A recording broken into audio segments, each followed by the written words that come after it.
Establishing wide shot of peaceful autumn small town. Imagine this. You're drowning in a sea of deadlines, worries, and endless to-do lists. Your heart races, your mind won't shut off, and you wonder if you'll ever catch your breath. But what if one simple shift could pull you out of that storm? Stick with me, because today, I'm sharing a story that just might change how you handle stress forever. Tom entering scene from behind. Walking down quiet street.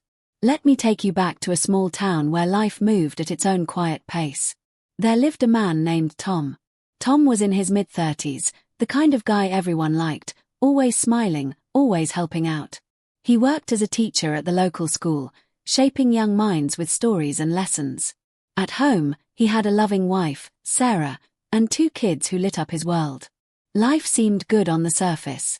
But underneath, Tom was carrying a heavy load. Close-up of Tom's face with subtle stress and tired eyes. Every morning, Tom woke up before dawn. He'd make breakfast for the family, pack lunches, and rush to school. There, he'd teach classes, grade papers, and coach the soccer team after hours. Weekends. They were for fixing things around the house, running errands, and trying to squeeze in time with friends. Tom loved it all, or at least, that's what he told himself. He believed that being busy meant he was successful. If I'm not doing something, I'm wasting time, he'd say with a chuckle. But slowly, without him noticing, the weight started to build. Tom walking alone on a path, thoughtful and weary. It began with little things. Tom would forget small details, like where he put his keys or what day the parent-teacher meeting was. He'd snap at the kids over nothing, then feel guilty about it. Nights became restless. He'd lie in bed, staring at the ceiling, his mind racing with thoughts. What if I mess up that big presentation? What if the kids get sick? How will we pay for that car repair? The questions piled up like unpaid bills. Sarah noticed first. "Tom, you look so tired," she'd say softly, rubbing his shoulders. But he'd brush it off. "I'm fine, just a lot on my plate." Deep down, though, he felt like he was juggling glass balls. One wrong move, and everything would shatter. Symbolic old oak tree in autumn backyard. Then came the turning point. It was a crisp autumn day, the kind where leaves crunch under your feet and the air smells fresh. Tom had a huge school event coming up, a fundraiser he was in charge of. He'd been planning it for weeks, staying up late to make calls and organize volunteers. On top of that, Sarah's mom fell ill and needed help. Tom promised to drive her to the doctor, but it meant skipping lunch and rushing back to work. That morning, as he gulped down his coffee, his boss called. "Tom, we need those reports by noon. No excuses." His heart sank. How could he do it all? Conflict moment. Tom overwhelmed at cluttered desk. The day unfolded like a nightmare. Traffic was a mess on the way to the doctor's office. Sarah's mom was in pain, and the wait felt endless. Tom's phone buzzed non-stop, emails from work, texts from volunteers with questions. By the time he dropped her off and sped to school, he was an hour late. His head throbbed, his chest tightened. In the staff room, he tried to focus on the reports, but the words blurred. "Come on, Tom, pull it together," he muttered to himself. But the pressure was too much. Suddenly, his hands shook, his breath came in short gasps. The room spun. He stumbled to the bathroom, splashing water on his face, but it didn't help. "What's happening to me?" he thought, panic rising like a wave. Emotional turning point. Tom in breakdown against bathroom wall. That was the climax, the moment everything crashed. Tom slid down against the wall, tears streaming. He felt like a failure. All those years of pushing, of saying yes to everything, had led to this, a breakdown in a school bathroom. Memories flooded him, the joyful times with his family, the passion he once had for teaching. But stress had stolen it all.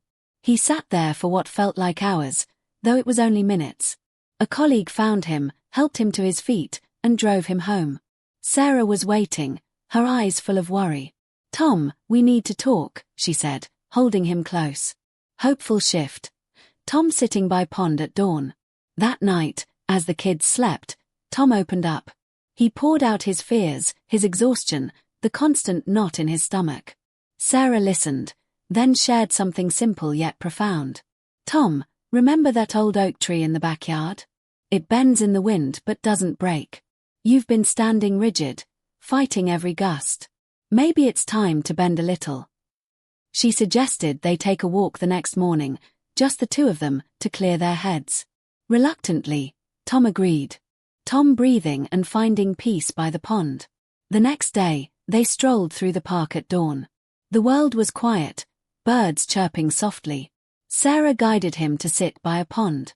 Close your eyes, she said. Breathe in deep, hold, now let it out slow. At first, Tom felt silly, but as he focused on his breath, the racing thoughts slowed. She talked about prioritizing what really mattered. Not everything needs to be perfect, Tom. The kids need a happy dad, not a superhero.